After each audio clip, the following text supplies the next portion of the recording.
Hello again. I just posted MVI 0581 is Marco Rubio homosexual. It sure seems that way. And I attached a link, and for those of you that get a chance to take a look at it, please take a look at the link. It's most interesting.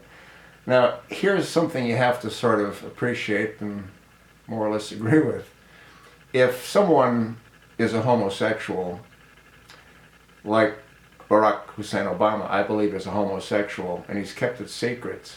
No one's come out and accused him publicly of being homosexual, although he is shacked up with a guy.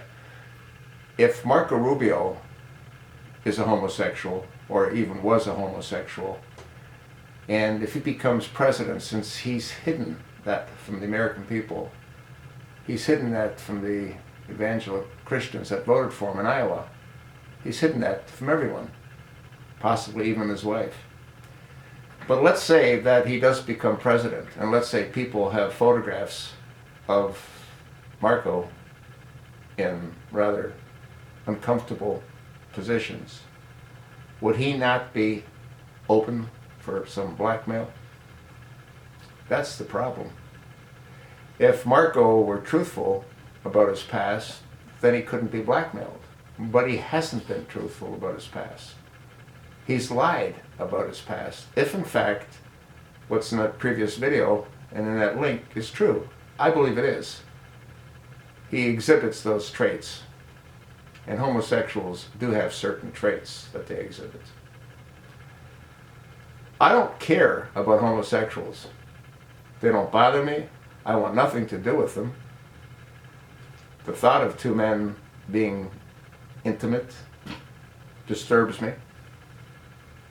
The thought of two women doesn't disturb me. Does that make me strange? Well, then I'm strange. But the simple fact that if Marco did have that kind of lifestyle, and he might still have that kind of lifestyle, there's many men that are married,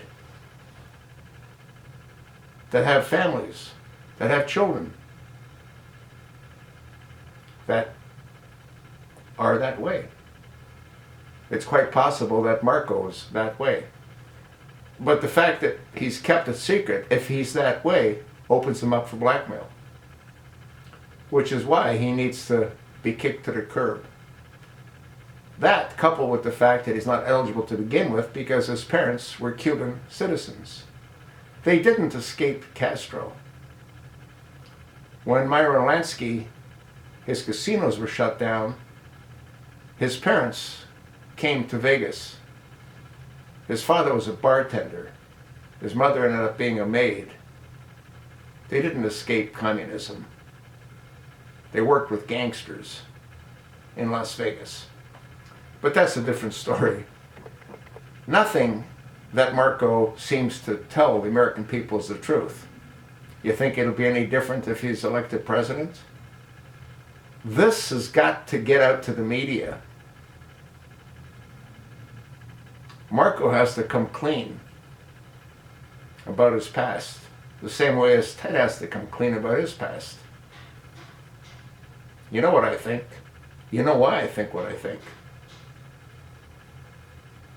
The question now is, what do you think? And more importantly, what are you going to do about it? I'm doing the best I can, folks. And I can't do this all by myself.